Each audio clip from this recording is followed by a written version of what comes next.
As with all of our sessions here at Royal Roads University, we like to start by acknowledging that we live, learn, and work on the traditional lands of the Kusepsum and Lekwungen families.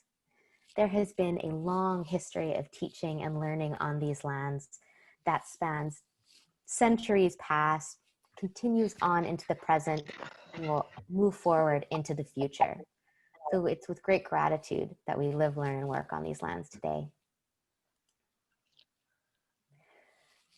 We have a big thank you to give to the Royal Roads University School of Humanitarian Studies, as well as Camosun College's Criminal Justice Program area for putting on our conversation today. So here is a quick overview of what the School of Humanitarian Studies offers at Royal Roads University, including our Bachelor's of Arts, Graduate Diploma, and Master of Arts in Justice Studies. If you have any questions about anything that you see here, please feel free to connect at learn.more@royalroads.ca. And our sponsor, Camosun College. So at Camosun College, there is a wonderful diploma in criminal justice studies, as well as a diploma in criminal justice studies with an internship designation. So if you have any questions about these diplomas offered through Camosun College, please connect at artsci@camosun.ca. My name is Selena Kunar, and I'm an education advisor here at Royal Roads University. I am so excited to be a part of the team that put together this important and critical dialogue. I'm so lucky to have had the opportunity to work with our hosts to put this session together. So we have Dr. Michael Young. Michael is the director of the School of Humanitarian Studies and program head of the Master of Arts in Justice Studies program at Royal Roads University, as well as Eva Silden. Eva is a faculty member within the Diploma of Criminal Justice at Camosun College, and we are so grateful to have both of you here today helping us explore this topic. So Michael, I'll hand over the microphone to you. I'm sure everyone is eager to know a little bit more about you and how you found yourself studying and teaching in this academic area. Well, thank you, Selena, and thank you for agreeing to be our moderator and basically caretaker for this evening. Yes, how did I find myself here? Well, I've had a long history of doing research and some outreach with homeless persons with comorbid disorders and what we call or concurrent disorders. And certainly in our Justice Studies program, this is a topic that has garnered lots of attention, and with the advent of COVID and the impact on homeless persons with concurrent disorders, that's even more pressing. So as you've already introduced me, I'm the program head of the MA Justice Studies program, and have been in the School of Humanitarian Studies for quite some time. And now I'd like to introduce Eva Silden, my co-host, and let her introduce herself as well. Eva? Thanks so much, Michael, and thank you to you, Selena, and thanks for everyone for being here tonight with us. This is wonderful. So I'm Eva Silden, and yes, I'm a faculty member in the School of Arts and Science, and I teach criminology and criminal justice. I've been there for about 12 years, and prior to that, held a number of different positions working in the justice system. And currently, I'm also a PhD student at UVic, studying women's leadership in policing. And I'm also very passionate about this topic that we're talking about tonight, having spent a lot of time researching and working with people with mental health challenges in the justice system, specifically people serving time in federal institutions. So I'm really excited to be here, and looking forward to what we all can learn tonight. Thank you. Well, great, thanks, Eva. And as you've said, we have a really good learning opportunity here tonight, and I'm really looking forward to this. This has been quite an exciting adventure to plan and put together. And as we move to the sort of purpose of why we're here, so why are we exploring this? Well, this webinar explores the impact of COVID-19 on the delivery of social, health, and police services to homeless persons with concurrent disorders. Now, sometimes we abbreviate this as HPCD. And I do recognize at the moment that obviously there are a lot more agencies and organizations that intersect with this population, but to keep it into a doable type of evening, we've sort of narrowed it down to this point. From the perspective primarily of those working in the with the people themselves at the street level, or basically those who interact with the population in their times of needs and certainly in times of crisis. Now, with COVID-19, the social isolation practices, the transformation of service delivery, and the resulting gaps in services from the virus have further marginalized a disadvantaged population, or groups of populations, if you will. Here, tonight, we're going to examine the impact of the virus on the gaps in services to homeless persons with concurrent disorders. Our panelists represent agencies delivering services to these populations in the CRD. We look forward to the responses to the following questions, and these questions are meant to be guides. These are not strict sort of paint by number kind of questions, but they all sort of fold together with regards to the roles that they play and then the agencies that they represent. So I'd like the panelists, as we get going, to talk about the agency within which they work and to talk about the roles and the responsibilities before COVID-19 and the effect that the pandemic had on these roles and responsibilities. The sort of second part of this is going to be, what did you see as the main impacts on the people you work with? And how did that impact affect the behavior or the change, or how did that affect change in the behavior of those people? And finally, did the interaction of yourself or your agency with other agencies change as a result of the epidemic? And if so, how did that happen? Was it positive or negative, or was it a non-event?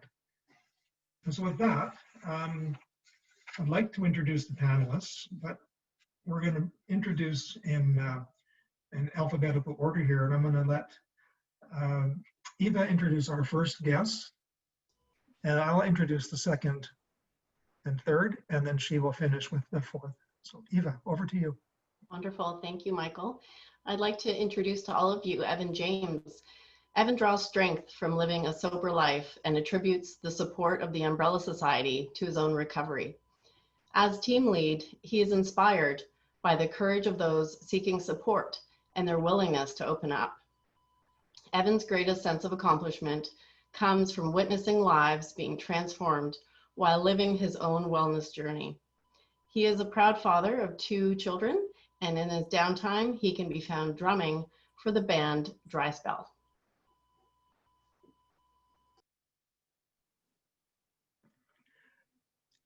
Next, we have Lisa Crossman. Lisa's a 4th generation born and raised in BC person. Lisa currently calls Vancouver Island her home.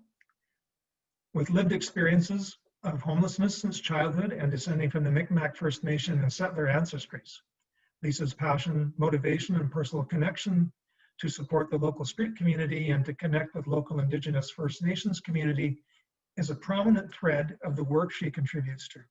Formerly, Lisa holds an Associate of Arts degree in Cultural Anthropology and a certificate degree in Mental Health and Addictions. Other key personal, academic, and vocational interests include human rights, advocacy, law, travel, and owning and operating her own personally created and developed small art business. I'm very glad that you're here with us, Lisa. Next, we have Nicholas Nethet. I'm sorry, Nicholas, if I've wrecked your name, that's not my intention. Nicholas is a client engagement facilitator for the Victoria Kool-Aid Society, overseeing tenant meetings, client outreach, peer-run initiatives across their 18 sites. Originally from Montreal, he holds a BA from McGill in political science and a BSW from the University of Victoria. He is grateful to now be able to live and work in the traditional terries of the Songhees and Esquimalt nations. And again, welcome, Nicholas. I'm very glad you could join us. Eva. And lastly, I'll be introducing Inspector Todd Preston. So Todd Preston of the Royal Canadian Mounted Police is the current officer in charge at the West Shore Detachment located in Langford, BC. Inspector Preston has over 23 years of RCMP service, which has provided him with a diverse and expansive policing background, including rural policing, undercover operations, northern and isolated policing, First Nations policing, municipal drug enforcement, federal drug enforcement, proceeds of crime, city policing, and internal affairs. Inspector Preston's extensive policing experience, along with enforcement diploma earned from Grant MacEwan Community College in Edmonton, Alberta, has allowed him to step into his current role as Detachment Commander of the West Shore RCMP. West Shore Detachment provides policing services for the cities of Langford and Coltwood, the town of View Royal, and the districts of Metchosin and Highlands, and Songhees Nation and Esquimalt Nation. The West Shore Detachment's policing jurisdiction is the fastest expanding area in the Greater Victoria, both residentially and commercially. Throughout Inspector Preston's time with the RCMP, he's received significant support from his wife and 2 daughters, all of whom have moved with him in and out of different communities as a result of his career. Thanks to all 4 of you for being with us today.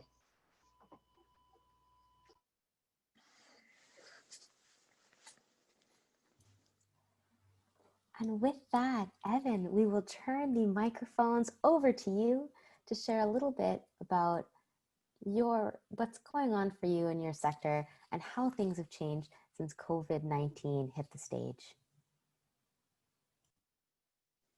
It's great. Thank you. Can you guys all hear me okay?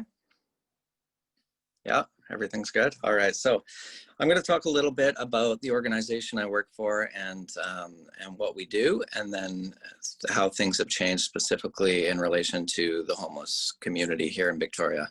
So we're an organization, we're a small nonprofit, well, not so small anymore, but we started out as a small nonprofit in Victoria, BC. And we work with anyone with any sort of substance use issues. So that can be a huge, wide variety of things. Our role is we walk alongside people in their journeys. So primarily we have people that self-refer to us. So we started out as just an outreach organization, which would be, we'd meet people out in the community, primarily coffee shops. I could tell you all the best and worst public washrooms in the city because I've been to them all. And from there, we expanded our services. So what we would do is we'd work with people and see where they're at and what kind of changes they're wanting to make. So a large part of that is system navigation. So we would do referrals to detox, to specialized services, whether it's counseling, trauma work, and then anything addiction touches. So that's a lot of ministry stuff, family stuff, criminal justice, all that sort of thing. From there, we expanded our services into various partnerships, primarily with Island Health. So we're sort of, our organization is strategically placed throughout different sectors where we'd see high volumes of substance use affected people come into. So we work in the ER at the Jubilee. We're in the units there as well as part of the addiction medicine consult team. We're out of VGH, and then we've formed very specific teams. So these teams would work with you know, a lot of the homeless population. So people that present to ER quite often and need more intensive case management. We also have a worker that works up at Wilkinson Road Jail. And what he does is he works with inmates while they're in there preparing for release, and then continues to offer support once they're back in community. So there's a whole lot of other things that I'm not going to cover too, because it'll take a lot of time. But basically, one of the huge shifts for us has been primarily we have people reach out to us when they're wanting support and they're wanting help. And that's changed in a lot of ways, because a lot of the people we see now are not necessarily interested in our services, or we have to work a little bit harder, I think, to build that trust and to make those connections. So when COVID hit, of course, everything completely changed. So what our original involvement with the encampments and temporary shelters was down at Topaz Park here in Victoria. So Topaz Park was an area where a lot of people started camping, and it became organized. And then we got funding to provide 2 peer support workers for that site, 7 days a week. So what we do down there is we'd go down and basically the main thing I'd tell the staff, the most important thing is to build relationships, right? To be a kind, compassionate, non-judgmental person that that people can talk to about their substance use. So a lot of what was going on was harm reduction focused, for good reason, of course, to try and keep people alive. But we would come in as people that residents there could talk to about their substance use, and if they wanted to make changes, we could help facilitate that. So a lot of what was going on in the beginning was sort of organized chaos at times. Lots of different hands, lots of different organizations involved. So that gets to one of the questions. I think for us, it was quite, it was new in a lot of ways, collaborating with a number of organizations we haven't collaborated with before. And this was pretty neat to see, because it was, it was people coming together and trying to help a slice of the population and maybe we all sort of came with different areas of expertise or different strengths that we could bring to the table, and then figured out, who was doing what role without stepping on toes. So it was an interesting journey at first, and it still continues to be. So what we were doing down there essentially was meeting folks down there, getting to know them, building relationships, and supporting them as they go. As far as the general sentiment on the ground, there was, like everybody else in the beginning of the COVID stuff, there was a ton of uncertainty. It made it extremely difficult, I think, for the slice of the population we work with, because we're already dealing with a major crisis in the overdose crisis that's been going on. And so I think it was sort of panic inducing for a lot of people when what they're hearing in regards to COVID, sort of the advice that's being put out there is pretty much the opposite of what we've been telling people to avoid overdose, which is, we say don't use alone, don't isolate, and now people were being told to isolate, to social distance. So it was difficult for people, I think, to to manage that, and still dealing with this crisis that we've had throughout the whole period, which is people overdosing and dying at alarming rates. So back to that first encampment, basically what we supported people through that. And when they started moving people to various temporary shelters, we were on hand for that. So we helped with the move of people, like physically moving their belongings and moving them into new sites, and just being supports for them during that process. I think there was a lot of uncertainty around who was going where. Sort of like in Victoria, for those that aren't familiar, the main options that came from the encampments were our arena, our hockey arena, decided to house people, and they were going to be in pods on the arena floor, and all these sites are staffed 24/7. So that was an option, and then there was 2 hotels that the government took over that we were involved in. So that was Comfort Inn and the Travel Lodge. There were other hotels operating as well. So I think there was a lot of uncertainty and chaos around who was going where and for what reason. And, there seemed to be a lot of uncertainty. Well, how come this guy gets a hotel room? I have to be over at the arena and all of that sort of thing. So we were on hand to help support through that often difficult and frustrating transition. Once people got set up at the different sites, we continued to provide peer support 7 days a week at those different sites. So what that would look like is working with people working with people while they're in there, helping with harm reduction stuff, building up those relationships, and like I said, various referrals to different places. There's huge gaps in the system, so it's difficult when we refer someone to detox or to treatment and there's gaps and they have to come back to the site. So I'm told I'm at the 6-minute mark, so this time's going quickly, but I'm just going to wrap it up by saying that we're continuing to support people in the sites where they are now, and we're starting to see people be housed in more permanent settings. So we're on hand to assist with those moves as well, and continuing to offer support for people while they get into the sites. I think, yeah, there's a ton of different things I could talk about, and different angles and projects we're working on in the various sites as well. But maybe during the question period, I can touch on some of that stuff. Thank you. Great, thank you so much, Evan. And I can see there's some wonderful questions for you already popping up in the chat box. So that's great. And I like your description of the organized chaos, and I appreciate also how you spoke to you know, some of the coming together of different organizations. I'm really excited to hear a little bit more about that. I hope we can hear a little bit more about that as well. So thank you so much, Evan. Thank you. So too.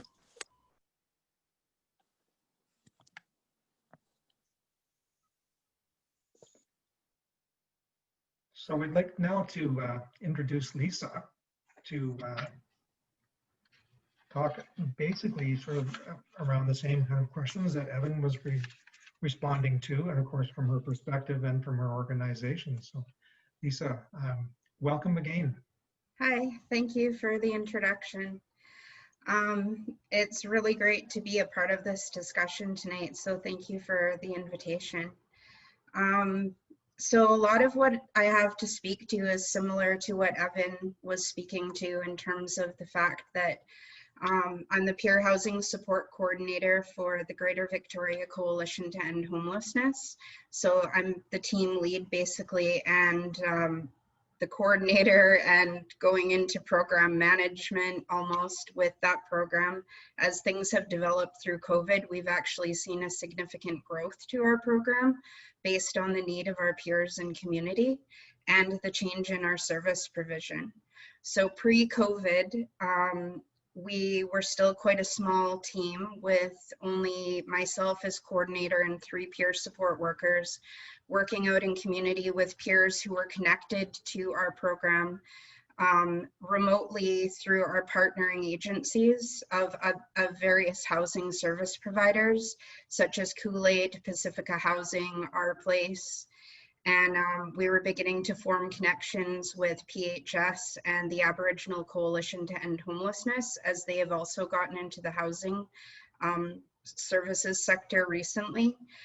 However, COVID put the brakes on the development of those partnerships. So in that way, we've seen a decrease in connection, but we've managed to maintain that in different ways with the ways that we've had to move forward. So on the morning of March 16th, we were scheduled to have a coalition staff meeting here at the office, and my executive director, Kelly Roth, put on the Prime Minister's address immediately so we could listen to it rather than having our meeting, where we were informed immediately after the PM's instructions on shutting down that we needed to have all face-to-face service provision meetings completed and wrapped up to go to working from home and working remotely by the end of the week, which for our program posed some serious challenges, because with operating out in the community and peer support, that means working 100% of the time with our peers in community in face-to-face meetings, because one of the core components of experience with homelessness that our program addresses is experiences with isolation. So immediately we began to start thinking about how can we adapt our program to best practices to better serve the peers who we're already supporting. And also, given the increased obvious isolation with COVID-19, what was that going to look like moving forward? And From that first week and the 6 weeks, I'd say, that unfolded after that. Yeah, it was basically working from home, working remotely to support peers in community by all team members. The one thing our team did see was an increase in communication amongst our team. So we went from meeting as a team once a week to twice a week. We all set up Zoom accounts, so that was by Zoom. We were able to open up our peer support service delivery remotely to a basically 24/7 service model where our peers could connect with us via phone or text, and we were providing support sometimes even at like 1 o'clock in the morning if somebody just needed to talk. There was a lot of people experiencing crisis in relation to isolation and also lack of information with not understanding what was going on. A lot of our peers are provisionally housed and or have been in some type of supportive housing or market rent housing, but still living in poverty. So one of the challenges that arose was we noticed that the demographic of people that really seemed to be getting left behind were people who were sheltered and living in poverty. Because of lack of access to things like telephones, television, radio, any type of media, and any type of information in relation to COVID seemed to be going across all of those lines, which, as we know, people who are living in extreme poverty and also living rough at the street level are not going to have access to those levels of communication generally. So we did the best we could to maintain that remote crisis support. We were able to mail out grocery cards in the mail to our peers for those who are willing to provide mailing addresses so that they could still maintain access to food, as well as coffee cards, because we weren't going out for coffee visits with our peers like we normally would. I was putting coffee cards in the mail so that people could still have that access to food. Because even when someone is housed, they still very often rely on the shelter system and on those drop-in services that immediately shut down on March 16th. I mean, reports from the street community were coming up to us at the coalition. Within the first 12 hours, people were already experiencing lack of access to food, water, and washrooms. So that hit the street community very hard. Yeah, and then as those weeks went on, I saw the crisis sort of frenzy began to alleviate and normalize to a certain degree. But I was still receiving a lot of phone calls across demographics from the community, actually, even though I work with the Coalition to End Homelessness. People were calling me. I've written down a list here. I went back in my report to check all the different things I was getting called about as a peer housing support coordinator. Was volunteering, home care business support. I was supporting people through their experiences of eviction to street homelessness, because that started happening with the advent of COVID. I was providing crisis support for families whose children were experiencing homelessness and they were worried because their children were sleeping at the encampments and going through crisis.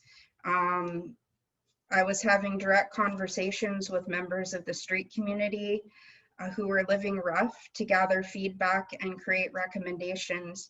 And I was utilizing that feedback and recommendations to inform reports that I was writing regularly to my manager and executive director to collaborate with the municipal and provincial levels of government. And in fact, the encampment at Topaz Park was run by our organization, Greater Victoria Coalition to End Homelessness. And the best practices that were used to set up the encampments around the city were actually created by people with lived experience initially, when the mayor had requested them, Mayor Lisa Helps. So yeah, that's just some examples of some things I participated in. people were getting my phone number off of Google, and so I was receiving some very interesting calls. I didn't know that my work cell phone was that accessible, but that's a good thing to know now.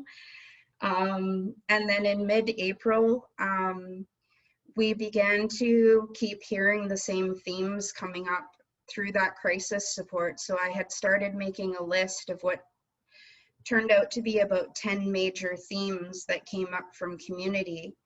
And but what we were still hearing across the board was that people did not have access to information that they needed regarding local, regional, and municipal and provincial and federal supports, because even when living rough outside, people still needed to have information from the federal government, sometimes based on what supports they were entitled to. So that was all great and well and handy for people who had access to online and telephone, as I said before, but nobody had that piece of paper in their hand that they could actually hold in their hand and look at and read. And so I become aware that there was a lot of resource documents being created online. I collaborated with people who were creating those, as well as used them as references for my own research to develop a community resource document that we then printed out. It turned out being about 25 pages long, and we printed out and handed out over 500 copies in about 4 weeks to the street community and to people who were living in the encampments. Those documents proved to be very successful. We got extremely good feedback from people who were receiving them. And I was really happy that we chose to take that course of action. It was a little out of the scope of the peer housing support program, but through the peer support we were providing in community, we were able to take that feedback and recommendations to inform that document, to give back to the community directly what they were asking for. So in terms of the coalition and the philosophy of the work we do, that's sort of how we operate in our philosophy, is being responsive to community need, as well as collaborating across community. On May 11th, people were moved into the Travelodge Hotel on Gorge Road, mainly from the Topaz Park encampment. I was given 48 hours notice due to the public safety order that came down from the provincial government to vacate the park, that I needed to have a team set up of peer support workers, as many people as I could get to work at the Travelodge Hotel. So there was our current team pre-COVID, and then we had several other volunteer paid peer support workers who worked to provide peer support for people who were moving into the hotel. Sorry, I see I've hit the 9-minute mark, so that tends to happen. I think I have nothing to talk about and I can't stop. So we've been working at the Travelodge Hotel since then, and I could provide more information about that later if necessary, but yeah, that's mainly the work we did during COVID. So thank you for letting me share that. Thank you very much, Lisa. And I would have probably at least about 2 hours worth of follow-up questions to just that little bit that you asked. But I certainly look forward to hearing really how the people you work with navigated that transition in that kind of crisis period, because it's certainly a case of going from very bad to very, very, very bad. Yeah. You know, very, very, very not hostile, but volatile situation with uncertainty, and that can be very disturbing for people. So thank you. We will get some pretty good follow-up questions, I'm sure. Thank you. Great. And now I'd like to move to Nicholas and ask Nicholas to share his experiences as well from the perspective of the agency that he's with. Nicholas, when you're ready, please. My volume sounds good? It does. Okay, well, let's get going. So the Victoria Coolidge Society, for those of you who are unfamiliar with it, is predominantly a social housing organization. We run a variety of kinds of housing that fall under that umbrella, from anywhere from supportive seniors housing, assisted living sites, some transitional, and then some emergency shelter housing as well. So I know I said 18 sites in that introduction. It's gotten more recently, given the addition of the hotels and some of the work that Kool-Aid's been doing in collaboration with other community partners. In addition to that, the organization also runs a community health clinic on Johnson Street, which does, it's a full-service health clinic along with a full-service dental clinic, along with a lot of mobile outreach that has started since the start of the pandemic. In addition to that, we also have a variety of more support services sites, both as a casual labor pool and a community center where we run a variety of kind of ancillary supports. All of this has developed in the last, I say 10 years, I think is the frame we've seen most of these different services develop because of the focus on the need to provide more wraparound services for folks that are living in the housing. And I think that the pandemic certainly has brought the need for why that is the case really directly into focus. So for myself, I mean, I've had the privilege due to being responsible initially for doing a lot of the feedback and analysis and tenant meetings and client outreach across the organization to get a good cross-section view of what the immediate responses and impacts were for a lot of the folks currently who are clients of the organization. I think the most immediate impact on my work is that, as I'm sure Lisa can attest to as well, I did almost everything in person. It was generally very difficult or unreliable to contact people by phone, though most people, reachable in some manner. And then over the internet is also, very inconsistent depending on what resources somebody happens to have at any given time. So, the way that we can know that we're engaging with somebody and make sure that they're comfortable with that engagement is face-to-face. And of course, the policy of our organization immediately following the recommendation of the Health Authority is that we are stopping all of those in-person meetings. So we didn't hold tenant meetings for months. And we had to be very creative in how we get around them. But phone calls just don't bring that same kind of information and engagement and connection that we would be able to achieve in person. And of course, all of the public participation, the professional public participation organizations online recommended some exceptional online resources, which would have been great if we had folks that could reliably connect to the internet. So that's where we ended up. We noticed that obviously our relationships changed dramatically. Immediately, I think with reference to the creation of service lists, as Lisa said, we needed to gather a lot of information as to what was available because everything shut down. When it shut down very, very quickly, right? So overnight, you can't find anywhere to access a computer in the city. There's nowhere in Victoria that you could go to get free access to a computer. The same was true almost for public use of a phone for free. There was maybe one or two places you could reliably get somebody to let you use a phone if you didn't have one. So those kinds of things where we were then spending a lot of time calling around and reconnecting sometimes with organizations we haven't spoken to in a while in order to gather as much information as we can about what was available. And then the other thing that's happened, I think more recently, is that we've seen that for myself, for example, I've had to reach out quite extensively to the coalition as part of the peer engagement because we've had to share as best we can our tips for how we're still reaching out and connecting with peers and clients on the street. But for organizations like, say, the Mustard Seed, which delivered food hampers to almost all of our sites, their deliveries stopped when COVID hit. So there were things or responsibilities that we had to find individuals who were willing to take over those responsibilities. So a lot of us ended up doing, I could say, jobs that were or tasks a little bit outside of our original job role in order to ensure that we were able to keep some consistency in service provision. Because I want to talk a little tiny bit about how we've seen it affect clients in our day-to-day just before we run out of any time to talk about it. I think there's four really big areas in which it's happened.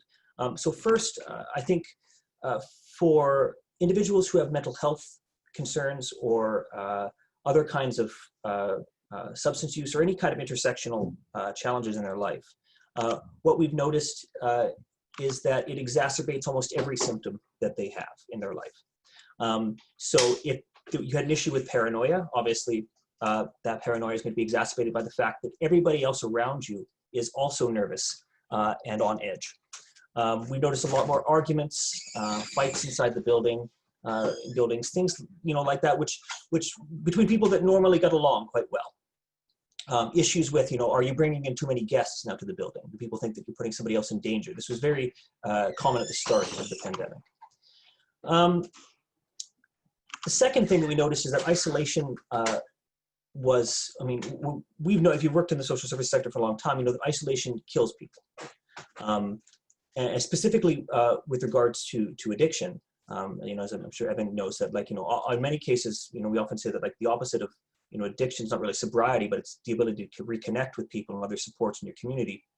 And when you isolate people from that, the amount of relapse people have or feel like they're falling back into old habits that they successfully gotten themselves out of, that was very, very common. Obviously, we saw an increase in the number of overdoses as well. We've noticed, I think across an uptick in the number of deaths due to the fact that a number of people were using alone. And so we've, gone around in some cases the health authority recommendations that, we think it's more important that people use with somebody else than to, socially distance. Because one of them we found, what is more dangerous in a harm reduction sense immediately to their life and well-being. Thirdly, again, taking track of time, but the one that I think was the most interesting, obviously there's massive disruption in people's lifestyles, but there's a lot of things that disrupted that you wouldn't pick up on immediately. And this happens because if we're living below the poverty line, typically you've built up a lot of habits or very coping mechanisms that are very precise, very fine, and you kind of like building together or making the ends meet, finding this extra $400 in the budget that you need every month via a whole bunch of tiny little intersecting mechanisms. And a big chunk of those vanished. So here, a good example, I think, is, I almost laughed when I first heard this, but it made a lot of sense. In our seniors buildings, we have a recreation program. One of the things that the recreation program does is bingo. In bingo, you win a lot of prizes. Everybody wins a prize if they come and participate. Obviously, bingo stopped when our recreation program stopped. But the things, it turns out, people were winning as the prizes, things like toilet paper, dish soap, tea towels, coffee, other kinds of utensils, were things that they weren't buying for themselves otherwise. So they'd remember, oh, right, I've got to pick these things up. And so suddenly those stopped being provided. And the people had come to expect or rely upon the fact that these were going to be able to be, get these things at these times. The bottle depot closing, same deal. The income that people had for, that they would supplement their income, where they say, well, I can afford to spend all of this money right now because I know I'm going to get money back to pay my rent for the end of the month. Right in the middle of March, when suddenly the bottle, they can't make any more money, that was a big problem for people right at the end of the month because suddenly they can't make ends meet. The very last thing I would say is I agree that information gap was a massive concern for people and remains a massive concern. CERB was an incredibly confusing experience for lots of people. And I think it was, in many cases, the way that it was presented felt very predatory to some of the folks who are on the street, right? They need that money, right?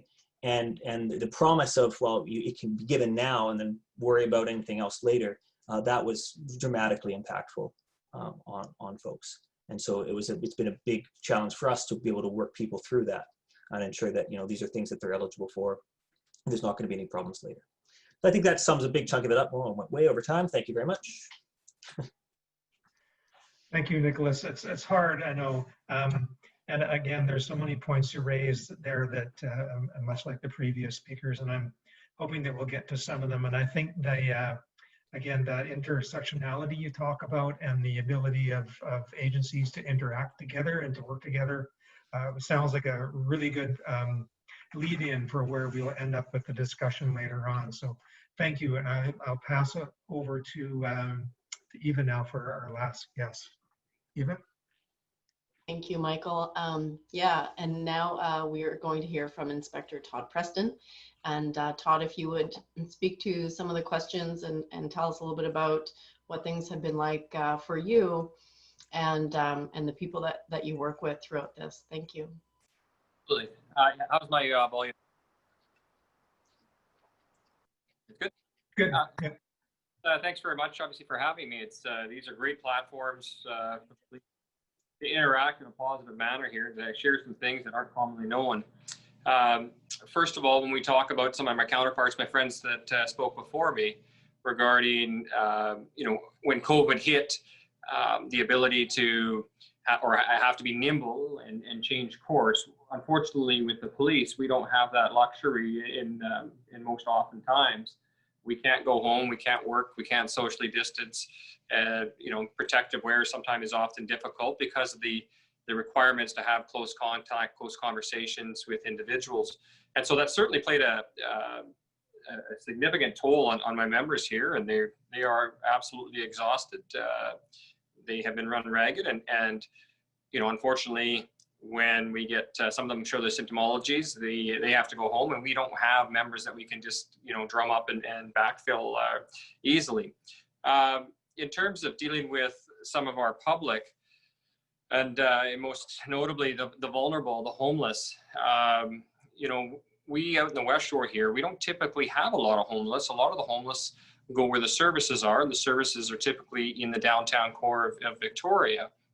What we have noticed is them being pushed out here. And in speaking with my counterparts in Victoria, I think it was almost easier for them to help provide assistance when they were, on Pandora Street in large numbers. Now they're scattered all throughout the cities, and now we're starting to see them out into the suburbs here. And what's interesting is people out here in the they're not used to seeing homeless. They don't know how to react, and typically you wouldn't get a phone call when there's homeless in a great number of areas in downtown Victoria. I actually live in downtown Victoria. I see homeless all the time. We don't see it out here, and I think people don't know how to act. They don't know how to react, and so all too often we get phone calls saying, there's a tent that's popped up, where in a lot of the the areas in downtown we would never get those types of calls. In terms of the mental health calls, to put it in perspective, in August 2019, we had 84 mental health calls for service in the West Shore area. This year we had 134. So, a significant increase. We went from 53 check well-being checks last August to 93 this year. So again, a significant increase. When it's not just the vulnerable, the homeless that are obviously affected by this. We're seeing all facets of society here being affected by mental health. And tragically, we had a 12-year-old commit suicide here 2 weeks ago. We had a professional, a retired police officer, commit suicide 2 days ago here. And we see it in all facets of society, from the wealthy to, unfortunately, our most vulnerable. We're seeing a backlog at the hospitals, which is very concerning for us because of the dramatic increase in mental health calls. We go to the hospital, we bring a lot of these individuals to the hospital, and they don't have capacity. And so who falls off the quickest is obviously the most vulnerable. And so, we do have what we call super users here of resources. Those are the ones that, the police are dealing with on a daily basis, the ambulance are dealing with on a daily basis, social services, all of our wraparound support teams, our nurses. But when the pandemic hit, we didn't have capacity to start with. And now you throw in the dramatic increase in mental health, and it's an overflow. The levees have broken, and we're certainly in a very, very difficult predicament on trying to basically select. And I know the hospital is the same way. They only have so many beds, so much support services. We talk about the ones that are really, really, really suffering from the mental health and addictions, the ones that may have an institutional bed available, they don't have those available. So they have to be very selective as to who gets those beds. We noticed a drug shortage. So I know that the homeless, and which unfortunately, all too often have addictions as well. And when the borders closed, well, the drug supply also dried up to a degree as well. And so we're seeing more fentanyl overdoses and stuff on those lines, because they had to, basically make a more potent forum there. So the domestic disputes, that seemed to be on the rise as well. And when we were talking about individuals that were being housed, again, unfortunately, sometimes they weren't ready, and they didn't have the supports available to them to help them, work through their mental challenges of living beside people in large apartment blocks or hotels or what have you. They're used to being homeless. And so now all of a sudden we're getting calls that, so-and-so's up and banging doors, and they're loud, and their drug use and everything else. Again, from in communities where they're just not used to it. And so I'm just going through a couple of notes here to see if I've missed anything. I'd love to answer a whole bunch of questions, because I'm sure I'm going to have lots of questions. Perhaps I'll leave it at that in terms of what we've dealt with most significantly, and I'll open it up to some questions. So what does the future hold? And we have some pointed questions there, but we've also covered quite a bit of this information as we've talked, or not as we've talked, as our guests would provided the information on. So the first question, and to go back to the last point about the issue of services generally being minuscule to begin with, and certainly we've seen the effect of cutbacks over the last couple of decades in terms of neoliberal governance policies that really have reduced our social safety net. So we have these emerging gaps, and we've seen how some of the agencies have worked together. And I asked this question here: is interagency cooperation possible, and how do we fill those gaps?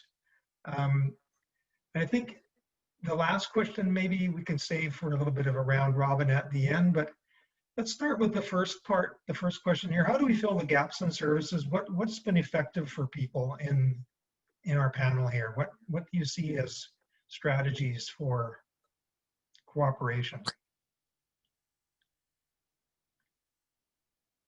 Who wants to take an answer at that, or should we? I mean, I can take a shot right at the start. I mean, I think the first thing is that we know that they're there, right? I mean, some of the gaps are obvious, and we knew to expect them.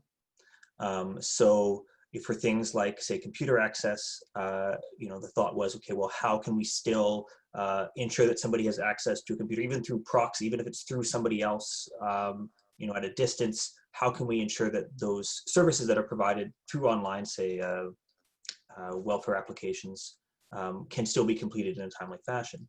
It's the things that we don't necessarily expect or expect to look for that can be the most damaging, because they go unsolved for a very long time until we do hear that they're actually becoming a problem.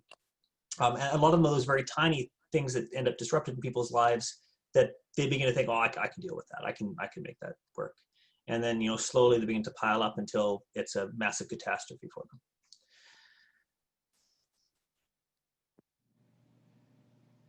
I don't know if that's,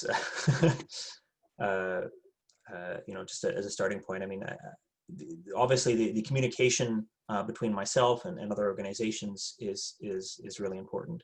But if I might posit something, I think one of the most important things is that there's redundancy in services, because when you begin to review what services are actually available in Victoria, and you realize, okay, we take away these 3 organizations.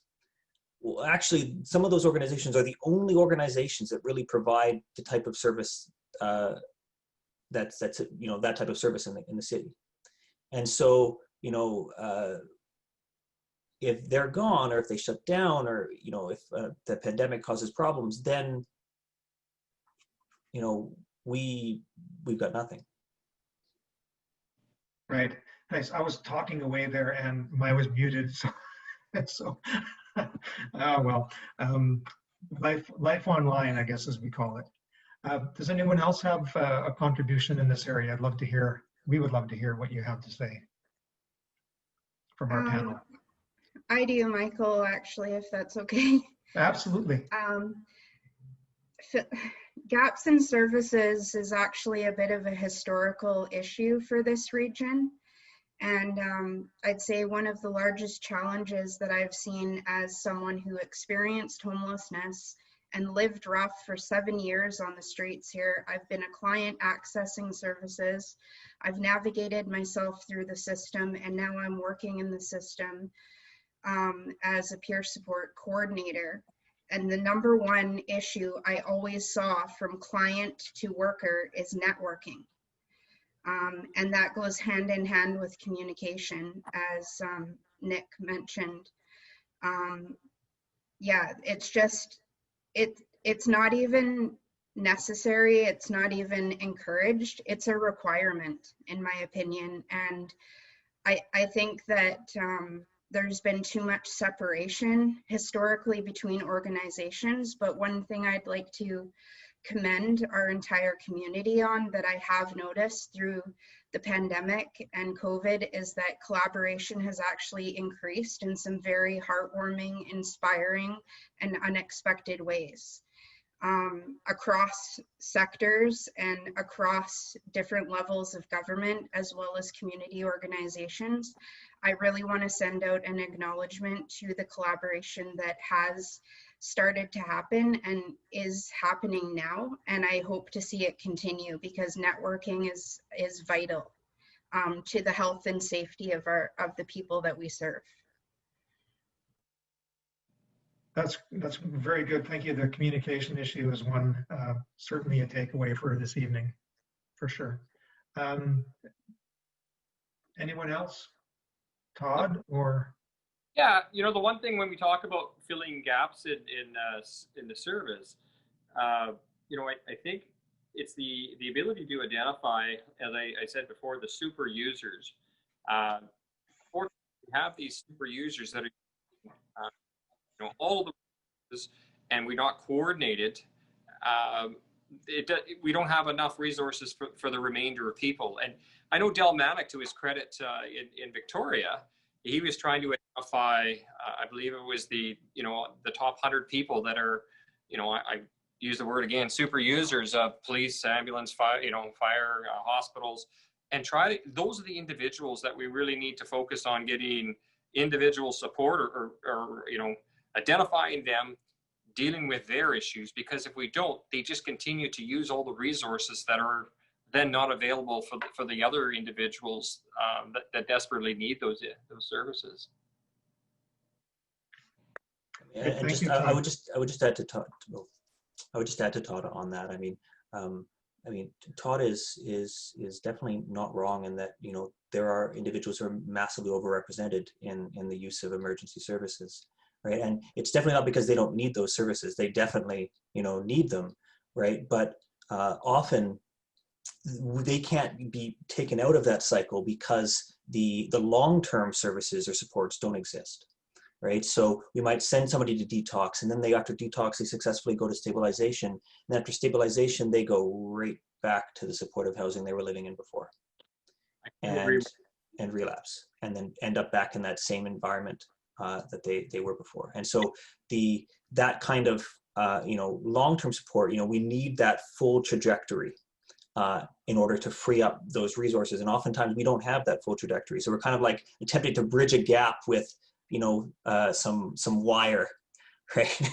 You know, or some flimsy straws, and, you know, an attempt to help somebody over that hump, that so they don't fall, you know, in between. I don't know if that makes it. That's a weird analogy, but we're getting there.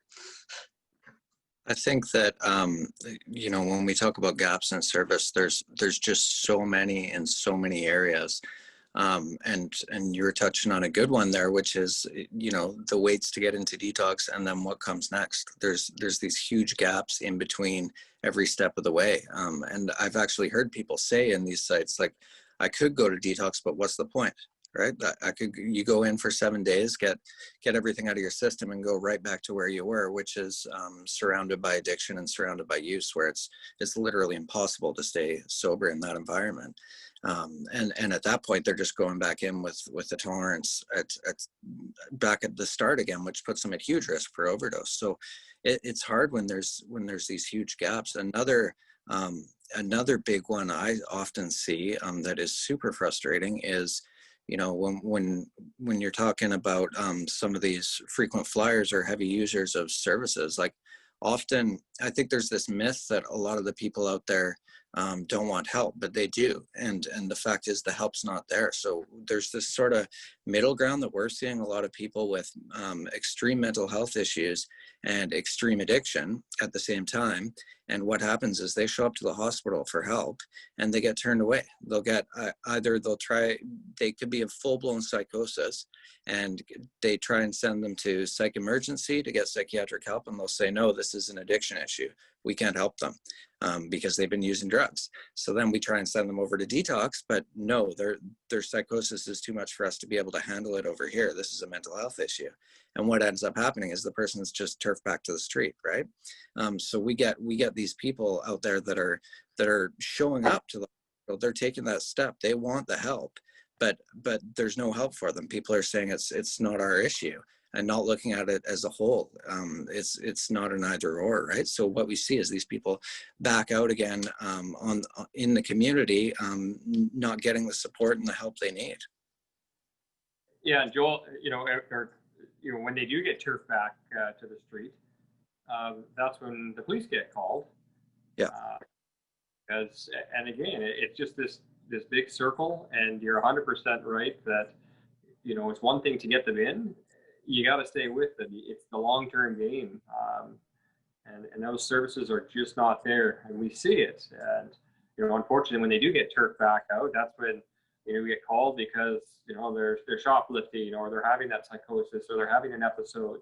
And especially the latter there, that's when we worry about the violent altercations and putting themselves and others at risk. And, the amount of money that we actually spend, if we actually did a cost analysis and looked at it like a business, I'd suggest to you that there's the money for the long-term care would probably certainly be there if we used our money appropriately and wisely.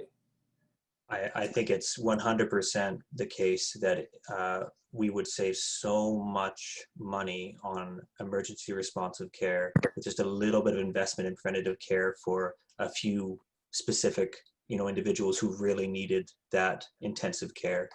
The shelter use is exactly the same. I mean, the cost of providing a shelter bed versus the cost of providing, an apartment, it's almost 3 times as expensive or more to give somebody a full year of a shelter bed versus just housing them in an apartment building. And Sarah, I see the question you had over there. I mean, I think you'll find that Gabor Mate is a very popular writer in the field. Right.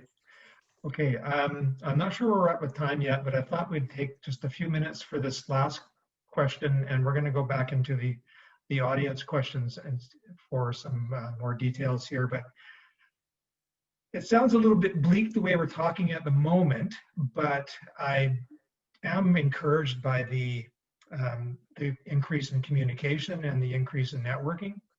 So if we look into the future, for one thing, we don't really know how long this particular pandemic is going to last. It's not looking really hopeful at the moment, but we have other things to worry about in the future, as we've had in the past as well. And maybe we can say we've sort of dodged the bullet in the past in terms of the big crises. Maybe we haven't, maybe it's just gone unnoticed, but the future also holds some challenges for us too. How do you think we are situated? I mean, in reference to that second bullet point, that, is interagency cooperation possible? I mean, obviously, I think the easy answer is yes. Of course, we engage with other organizations all the time.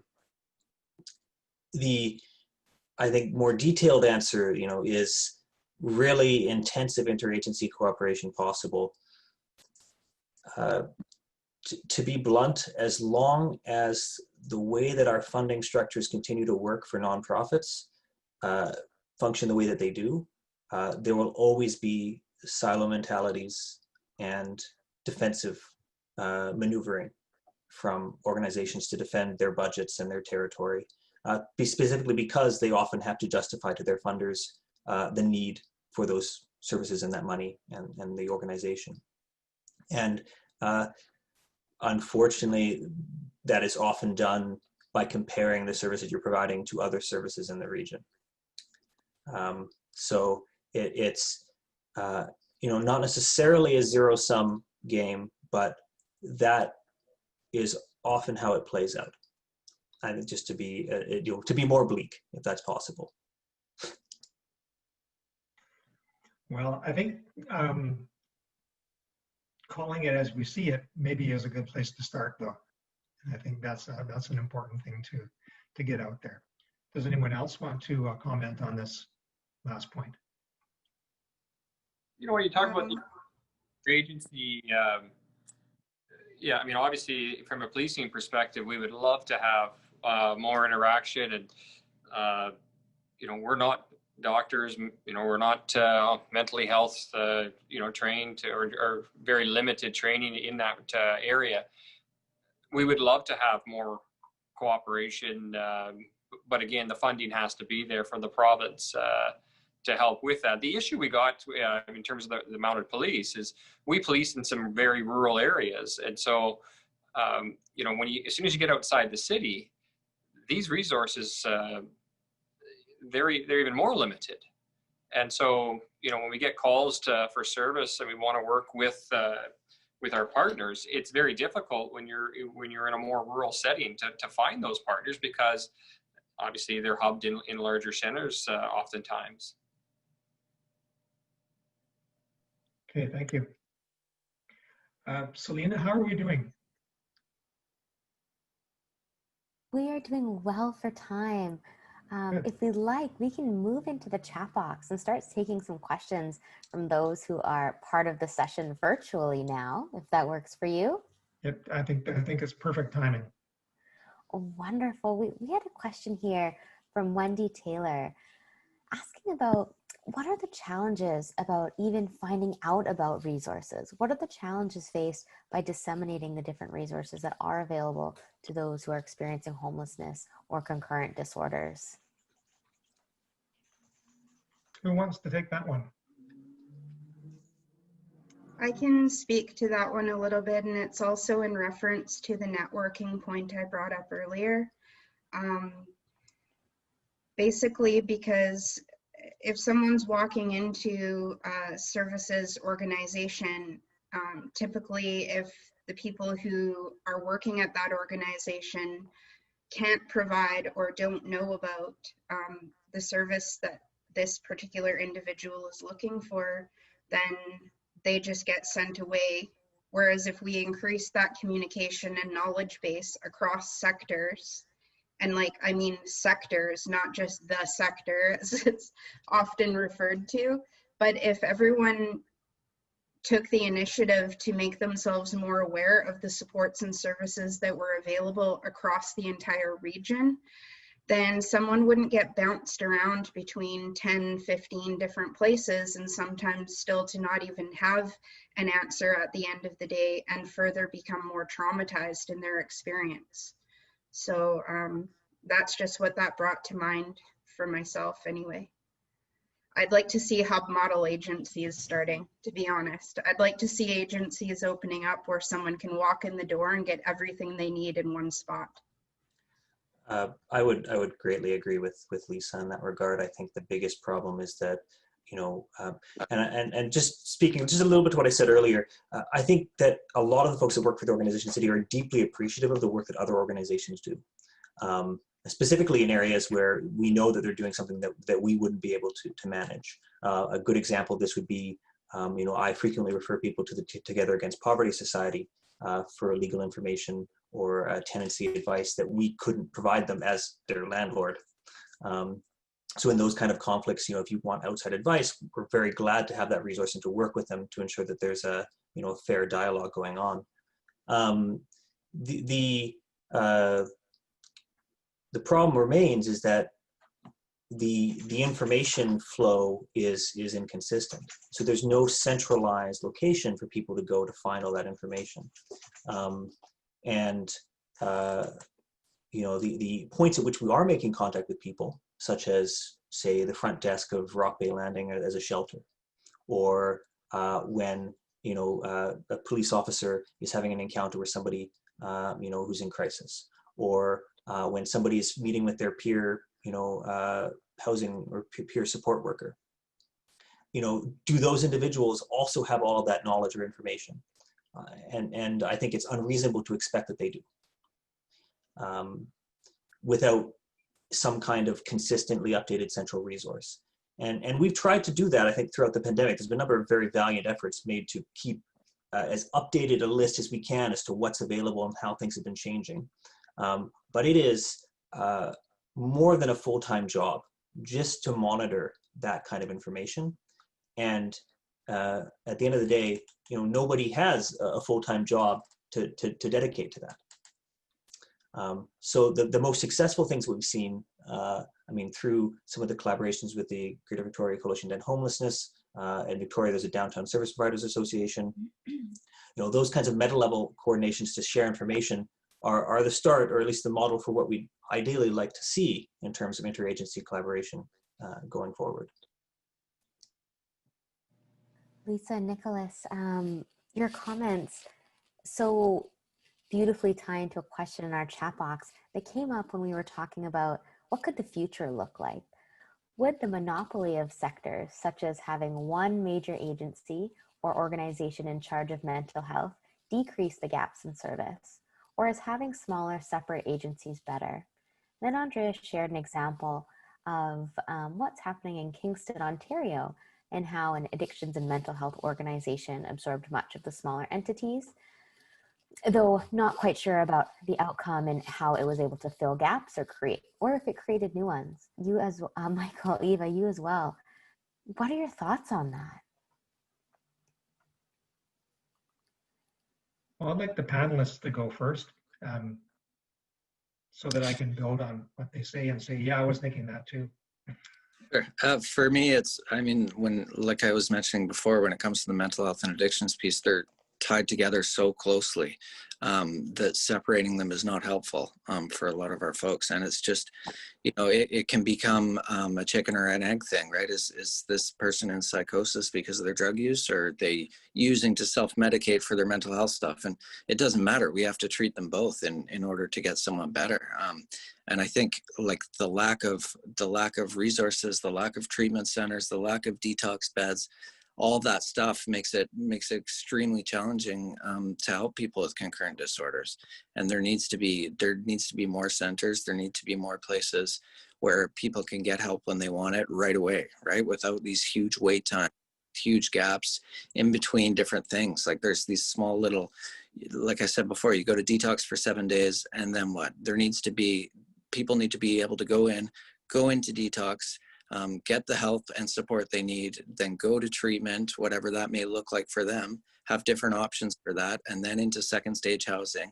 And like Todd was mentioning, look at the long-term solution, right? And it's not a quick fix. A lot of these people have been stuck in addiction and using for decades. It's not, a 7-day detox isn't going to do it. We got to look at that long-term fix and look at tons of different options as far as what it, because it's not one size fits all. What can help one person may be very different for the next. So just more. And when I talk about mental health and addictions being separated, the same often goes for harm reduction and abstinence. We just see this us versus them thing, which we don't. It's helpful. We need both options, and we need it to be a flow so people can go from one to the other easily. So that's my kind of rant here. I can keep going, but I'll let someone speak. Well, I think it's a good rant, and I think the I was suggesting a little bit earlier about building on what other people were going to say. The idea of the hub services certainly has been floating for a little while. It's good to see that it's really front and center right now, and I'm not sure that COVID is the thank for that or not, but what I am wondering from the panel, certainly something from my own experience of doing research and actually working in a therapeutic community setting, is community pushback. And I'm not talking about the street community, I'm talking about the broader community. And the fact that we are often struggling just to maintain what we'll call the table scraps that we get in terms of funding and services and even recognition for existence. And we're talking about something a lot more entrenched, something a lot more visible, and something quite a bit more, when we say, that if we have those kinds of transitional services in place, and the way that Evan is talking, the way you're talking, certainly fits with housing first models, for example. Those work very well if they're implemented properly. But again, how do we get the community, and by that we're talking also about municipal and regional and provincial governments for that buy-in. Do any of the panelists have any insights in this regard? I think that's an important consideration, because we are specifically on housing. Yeah, on housing specifically, Michael. And I guess it's a little bit addresses Andrea's question about whether or not, you know, monopolizing a sector would be helpful. You know, what we've seen in recently is BC Housing doing quite a lot of work in terms of taking more direct control or more direct involvement in housing, specifically supportive housing in the province, wanting to centralize it as much as possible, wanting to ensure that, you know, there's a consistent system of access, wanting to develop a proper, you know, long-term trajectory, which is what their stated goal is, to ensure that, you know, there's a path from homelessness through supportive housing to, you know, independent living, you know, where you will end up on that path where you need to be, essentially, somewhere along that trajectory, which is a very noble goal, and probably in line with what a lot of people would suggest is needed. The problem would always remain is it being done well? And if it's not being implemented effectively, only having one organization available for handling it can be real challenging, especially if you're, say, have a restraining order against you from entering the ministry office. Then you would find it very challenging to seek help from the ministry. You know, there are plenty of folks in those kind of situations, or you know, on a perhaps less extreme level, just find that they can't work with certain individuals. So in that case, having other NGOs or nonprofits and outside organizations who are there to help people navigate that system can be extremely helpful, even if there is a hub system or kind of a centralized flow for that. Right. And I think, yeah, that's a good point. I don't want to monopolize the conversation here. So please, other members of the panel, jump in. I can speak for a minute just to kind of what's going on at the Travelodge, and in terms of what Nicholas brought up in terms of how do the provincial governments maybe know that they're doing it right. And I think we're starting to see a shift in that. With the work that we're doing through the Peer Housing Support Program at the Travelodge, has been funded for the next several months, specifically by BC Housing, with a primary interest on us engaging through peer research with the residents who live at the hotel. And we've already hosted 7 engagement research activities with tenants there. It looks like a tenant advisory committee is going to be starting up, and all of this research will come back through to the coalition to directly inform the next steps that are taken in systems improvement and transformation and development. So I just wanted to mention that people with lived experience are having more of a voice than ever, actually, thanks to COVID, because in terms of the peer research that we're doing now, we wouldn't have seen that funding come if it hadn't have been for the pandemic. And that's really going to be the thing that drives the system to the most ethical way of delivering service, is having the people who are receiving services tell us exactly what they want to receive.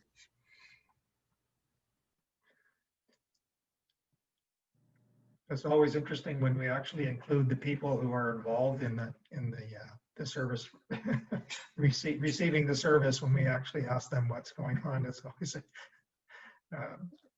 a challenge to actually get there, though. So that's why peer support research has turned out being a very valuable service delivery method, because we make that connection with trust through peer support. And we don't have to deal with a lot of those barriers that come up with typical research relationships.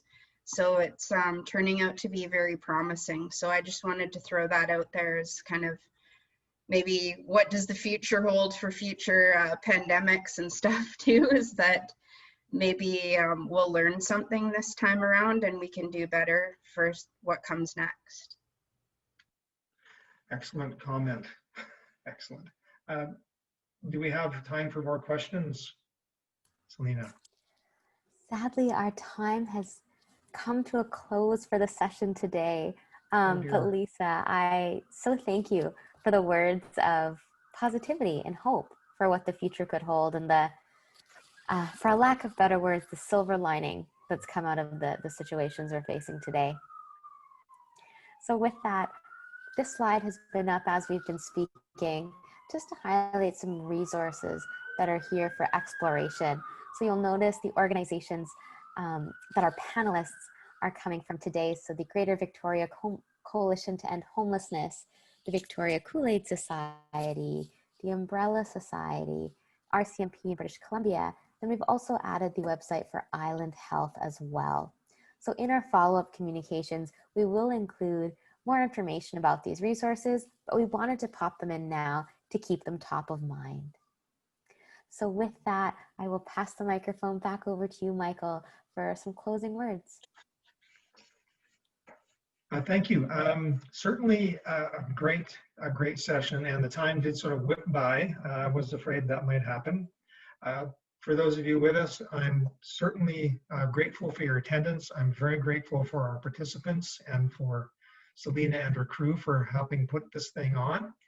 Certainly wouldn't have happened without Eva, my sidekick here. Thank you for joining us, and I guess the big thing I wanted to ask are some takeaways here. And I think there are some positive notes that Lisa mentioned, and I think that idea of the service hub, again, maybe a time has come for that. Certainly there's interesting uptake in terms of coordination of services for interagency cooperation.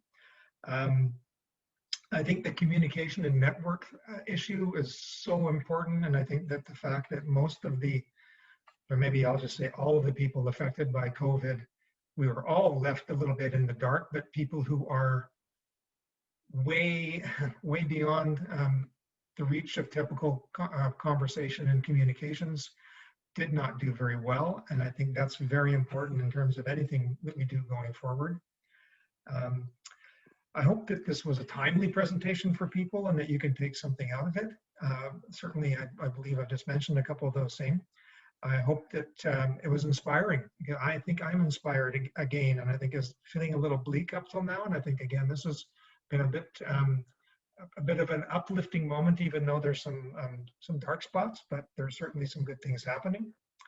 And working together, I don't think that we'll be able to do, I think we will be able to do some effective and efficient work in a humane way, and in a way that's perhaps a little bit less knee-jerk and a little bit more long-term focused. I think we had enough time of the triage model. It's time for something a little bit more long-term. So thank you everybody for coming, and I wish you all a good rest of the evening. Thank you very much for hosting, Michael. No, thank you for being with us, Nicholas. It was great. Thank you. Good night. Thanks, Lisa. Good night. Thanks, everybody. Bye, Thanks, everyone. Eva.